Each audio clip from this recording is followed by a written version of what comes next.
que e a é partir um daí mundial nós vamos de ter superação, né? Em mundiais 85 o que México são foi sacudido por um de um nível terremoto técnico violentíssimo. inferior. Por Que exemplo, o devastou Mundial boa do parte México, do país. A Copa do Mundo esteve ameaçada de não acontecer.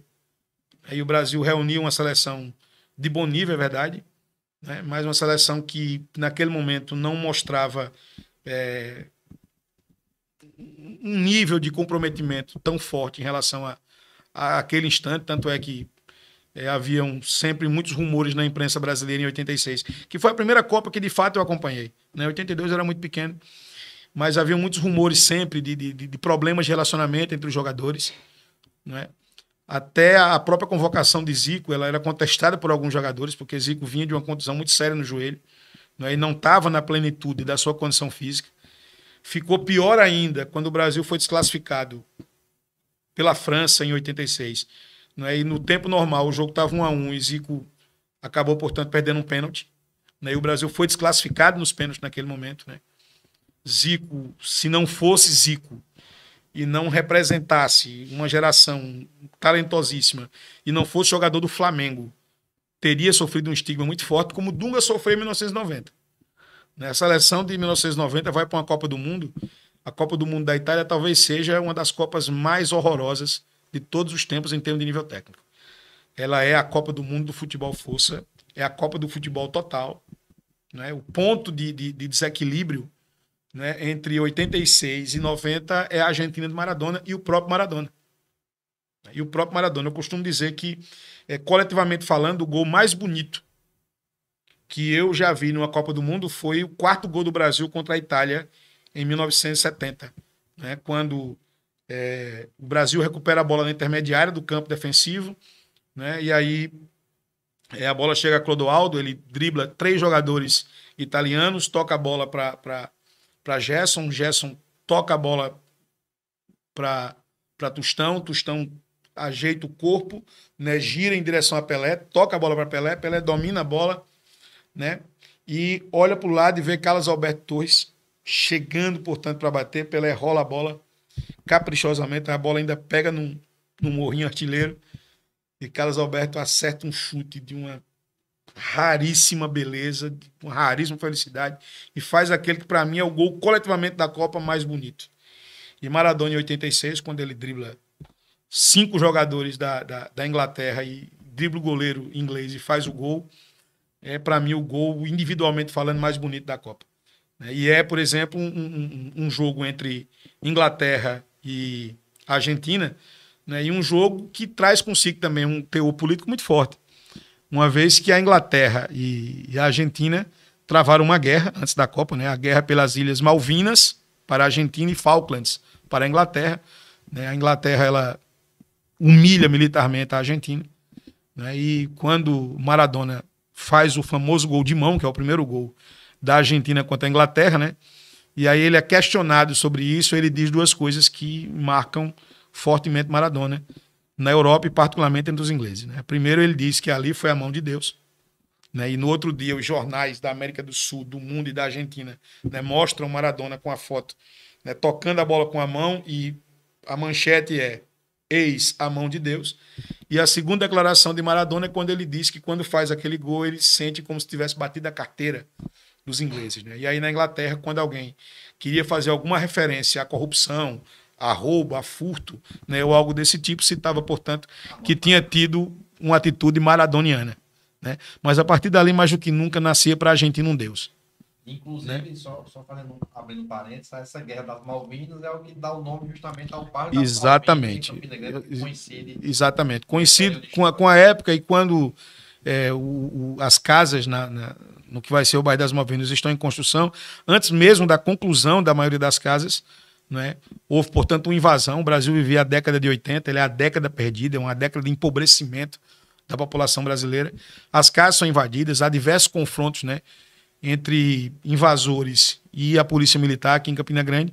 E em uma das reportagens feitas por Marcelão Gonzaga para a Rádio Borborema, naquele momento, quando ele entrevistava, portanto, uma pessoa que tinha participado da invasão, que falava sobre o confronto com a polícia, aquela pessoa dizia: aqui foi uma guerra, parecia que estávamos nas Malvinas. E foi isso, portanto, que motivou a batizar o bairro das Malvinas, que tem 66 mil habitantes, viu, Frank? As Malvinas é bem maior do que a grande maioria dos municípios do estado da Paraíba. Né? E aí Maradona se torna de tal forma um ícone na Argentina que nasce ali uma igreja para Maradona, né? Uma igreja maradoniana.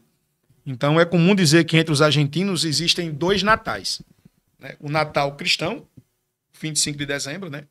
E o dia do nascimento de Diego Armando Maradona. Então é algo assim que chama muita atenção.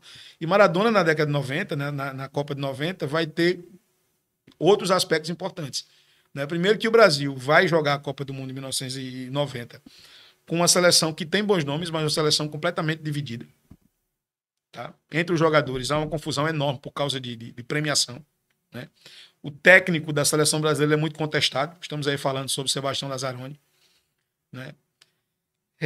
Há, portanto, muitas falas jornalísticas de total falta de controle da comissão técnica em relação aos jogadores. Né?